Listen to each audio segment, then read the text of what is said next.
रामलला की प्राण प्रतिष्ठा को लेकर पीएम मोदी ने शुरू किया 11 दिन का अनुष्ठान। पीएम ने इस मौके पर जनता को दिया खास संदेश।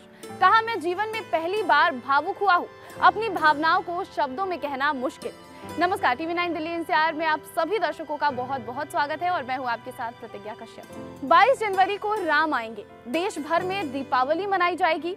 रामलला की प्राण प्रतिष्ठा 22 जनवरी को पीएम मोदी के हाथों होनी है। और जैसा कि मैंने आपको पहले भी बताया था कि पीएम ने खुद ये पूछा था कि प्राण प्रतिष्ठा से पहले अगर उन्हें किसी तरह की अनुशासन व्यवस्था करनी है तो उसे पहले ही बता दिया जाए, ताकि पीएम मोदी उसका पालन करते हुए ही प्राण प्रतिष्ठा करने आए।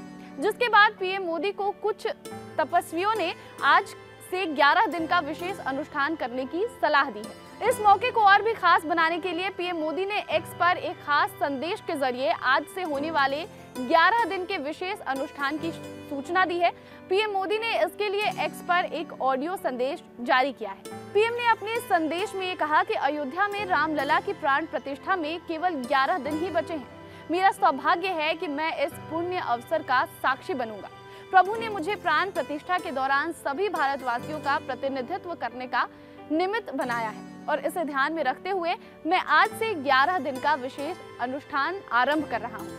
मैं आप सभी जनता जनार्दन से आशीर्वाद का आकांक्षी हूँ और इस समय अपनी भावनाओं को शब्दों में कह पाना बहुत मुश्किल है, लेकिन मैंने अपनी तरफ से एक प्रयास किया है। पीएम मोदी का ये मानना है कि ये एक बहुत बड़ी जिम्मेदारी है और जैसा कि हमारे शास्त्रों में ये कहा गया है कि हमें ईश्वर के यज्ञ के लिए, आराधना के लिए स्वयं में भी दैवीय चेतना जागृत करनी होती है। इसलिए शास्त्रों में व्रत और कठोर नियम बताए जाते हैं जिन्हें प्राण प्रतिष्ठा से पहले पालन करना होता है। इसलिए आध्यात्मिक यात्रा की कुछ तपस्वी आत्माओं और महापुरुषों से जो मार्गदर्शन मिला है, उन्होंने जो नियम सुझाए हैं, उसके अनुसार पीएम मोदी आज से 11 दिन का विशेष अनुष्ठान आरंभ कर रहे हैं। पीएम ने इस पवित्र अवसर पर भगवान और भारत की जनता से प्रार्थना करते हुए आशीर्वाद की कामना भी की है, ताकि उनकी तरफ से इस अनुष्ठान में कोई कमी ना रहे। अपने ऑडियो मैसेज में पीएम ने ये कहा कि मेरा ये सौभाग्य है कि मैं अपनी 11 दिनों के अनुष्ठान का आरंभ नासिक धाम पंचवटी से कर रहा हूँ। पंचवटी वो पावन धरा है, वो जगह है जहाँ भगवान राम ने काफी समय बिताया था। आज मेरे लिए एक सुखद संयोग ये भी है कि आज स्वामी विवेकानंद की जन्म जयंती है और उन्होंने आगे ये भी कहा कि स्वामी विवेकानंद जी ने ही हजारों वर्षों से आक्रांतित भारत की आत्मा को झकझोरा था और आज वही आत्मविश्वास भव्य राम मंदिर के रूप में हमारी पहचान बनकर हम सबके सामने है।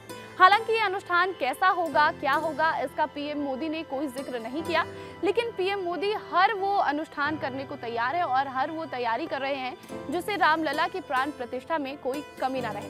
तो ऐसे ही राम नगरी और राम मंदिर से जुड़ी खबरें लेकर मैं आपके सामने आती हूँ और डेली आपको एक खबर बताती हूँ कि आखिर रामलला की प्राण प्रतिष्ठा से जुड़ी हुई क्या कुछ तैयारियां अयोध्या में चल रही हैं और राम मंदिर में क्या कुछ तैयारी और पूरे देश में क्या कुछ धूम है इसे लेकर। आप देखते रहिए टीवी 9 दिल्ली एनसीआर।